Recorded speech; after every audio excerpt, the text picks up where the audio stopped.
बड़ा खतरा, disease x का होगा हमला।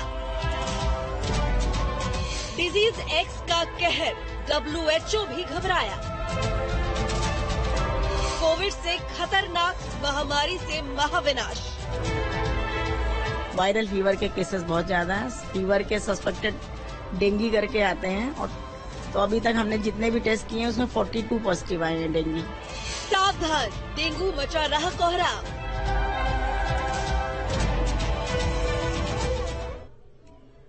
नमस्कार, न्यूज स्टेट देख रहे हैं आप और मैं हूं आपके साथ रंजना रावत। कोरोना का कहर अभी थमा ही नहीं था कि एक और नई बीमारी टेंशन देने लगी है। WHO ने लोगों को आगाह किया है कि एक नई और खतरनाक बीमारी के लिए तैयार हो जाए। 2019 की शुरुआत से अब तक कोविड-19 ने दुनिया के सामने चुनौतियां पेश की है। लाखों लोगों की जान गई है। कोरोना के 3 साल बाद स्थिति सामान्य हो ही रही थी कि वैज्ञानिक अगले प्रकोप को लेकर सावधान करने लगे। ये रिपोर्ट देखिए।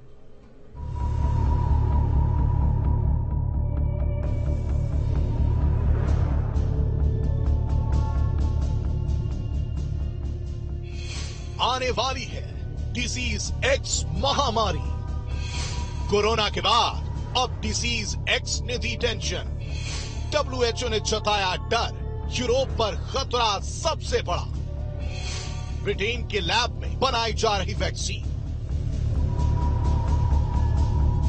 पिछले कुछ सालों में दुनिया ने कोरोना का कहर देखा है। इसने लाखों जिंदगियां छीनी है। इसके चलते ना जाने कितने परिवार उजड़ गए। 2019 से शुरू हुई इस महामारी का आतंक अब जाकर कुछ हद तक खत्म हो पाया है।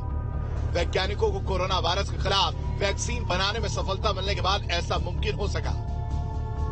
हालांकि आपको लगता है कि अब सब कुछ ठीक हो गया है और आगे कोई महामारी नहीं आएगी, तो थोड़ा रुकिए।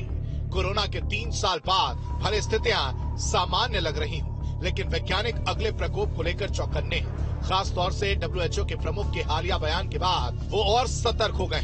WHO के चीफ ने दुनिया को अगली महामारी के लिए तैयार हो जाने को कहा है। उनके मुताबिक कि कोविड के मुकाबले और ज्यादा घातक हो सकती है।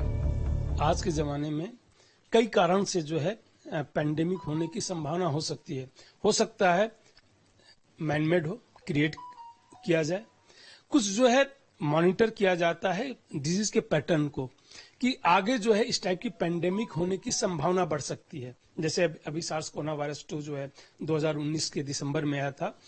उसके पहले सार्स 1 जो आया था 2003-4 में चाइना से हुआ था। मर्स आया था आपके जो है 13-14 में जो है यहाँ से मिडिल ईस्ट से आया था। उसके पहले जो है फिर बीच में जो है स्वाइन फ्लू आया था। तो डिजीज पैटर्न को मॉनिटर करते हैं और इसके लिए WHO के गाइडलाइंस है। WHO ने ही इसके लिए गाइडलाइंस भी बनाए थे कि जो है डिजीज को मॉनिटर करना चाहिए और अपने आप को किसी भी फ्यूचर के पेंडेमिक के लिए तैयार करना चाहिए। उनके कुछ मापदंड हैं। उस मापदंड पे उन्होंने जो है हिंदुस्तान को तो काफी नीचे रखा था पेंडेमिक प्रिपरेशन में। जो उन्होंने 2019 में एक लिस्ट जारी की थी जिसमें ऑलमोस्ट सारे यूरोपियन कंट्री बहुत ही ऊपर थे। लेकिन जब पेंडेमिक आया तो देखिए क्या हुआ। सारे यूरोपियन कंट्री जो है या पुअर कंट्री हो या डेवलप कंट्री हो, डेवलपिंग कंट्री हो या बिल्कुल अंडर डेवलप कंट्री हो, सब में कोविड ने एक ही ढंग से कोहराम मचाया। वहां पे उसका इम्पैक्ट ज्यादा ही रहा। यूरोप में ज्यादा रहा। उसका कई कारण था, पॉपुलेशन स्ट्रक्चर डिफरेंट था और ये तो तैयारी करना अलग बात है, बट उसका क्या रियल इम्पैक्ट होगा। वैसे ही जो है उसकी संभावना को देखते हुए उसके लिए वैक्सीन बनाना, उस पर काम करना कि कभी भी उस टाइप की ये है जिसकी प्रोबेबिलिटी लगती है कि इस टाइप का वायरस आने की संभावना है, तो पहले से उसके लिए वैक्सीन की सारी प्रिपरेशन कर लें कि जब वो वायरस आए तो हमें समय न लगे, क्योंकि हो सकता है वो बहुत ही खतरनाक हो। तो ऐसा समय न गंवा दें हम उसमें जिसमें बहुत ज्यादा जान माल की क्षति हो। तो ऐसा कुछ ये नहीं है, हाइपोथेटिकल, अभी तो ये हाइपोथेटिकल है, बट इसके लिए स्टैंडर्ड गाइडलाइंस है जो WHO ऑलरेडी जो है दिया है कि वो डिजीज के पैटर्न को मॉनिटर करना और उस बेसिस पे जो है एक संभावना व्यक्त करना कि आगे जो है इस टाइप की बीमारी की संभावना है जिसकी एपिडेमिक हो या पेंडेमिक होने की संभावना बनती है। अगली घातक महामारी का जो कारण बन सकते हैं उनकी छोटी सी लिस्ट आई है। इनमें से ज्यादातर बीमारियों के बारे में हम जानते हैं। इबोला, सार्स और जीका इनमें शामिल है। हालांकि डिजीज एक्स नाम की फाइनल एंट्री ने चिंता बढ़ा दी है। डिजीज एक्स के लगातार बढ़ते खतरे के बीच ब्रिटेन के वैज्ञानिकों ने इससे निपटने के लिए तैयारियां भी शुरू कर दी हैं। रिपोर्ट्स के मुताबिक यूके में 200 से अधिक वैज्ञानिकों की टीम ने इसके लिए वैक्सीन पर काम भी शुरू कर दिया है। यूके हेल्थ सिक्योरिटी एजेंसी और वैक्सीन निर्माताओं का कहना है कि हम 100 दिनों के भीतर इसके लिए सुरक्षात्मक टीके तैयार कर लेंगे, ताकि हमें एक बार फिर से कोविड-19 जैसी गंभीर समस्या का सामना न करना पड़े। डिजीज एक्स कोई बीमारी नहीं, बल्कि एक टर्म है। ये सबसे भयानक बीमारी हो सकती है। डिजीज एक्स टर्म का इस्तेमाल WHO द्वारा प्लेस होल्डर के रूप में एक ऐसी बीमारी का वर्णन करने के लिए किया जाता है जो मानव संक्रमण के कारण पैदा होती है और मेडिकल साइंस के लिए फिलहाल अज्ञात है। देखिए, ये जो है उसको कई फैक्टर होते हैं उसमें कि बॉडी की कौन कौन से वायरस से इम्यूनिटी है। जैसे अब कोविड से इम्यूनिटी सबको है, तो कोविड टाइप के वायरस को अगर कोई मैनमेड भी बना के कहीं छोड़े तो बहुत बड़ी प्रॉब्लम नहीं आएगी। तो कुछ लोग मॉनिटर करते रहते हैं जो इस टाइप के बायोलॉजिकल वार करना चाहते हैं, हर पॉपुलेशन में किस टाइप की इम्यूनिटी गैप है, उस इम्यूनिटी गैप के अनुसार ही ये वायरस बनाए जाते हैं कि अच्छा इस टाइप की इम्यूनिटी नहीं है। इसीलिए शायद जो है हम जो छोटी सी सैंपल जो है ब्लड सैंपल, और यही कहते हैं कि देश से बाहर न जा पाए, जो उसके कड़े नियम हैं।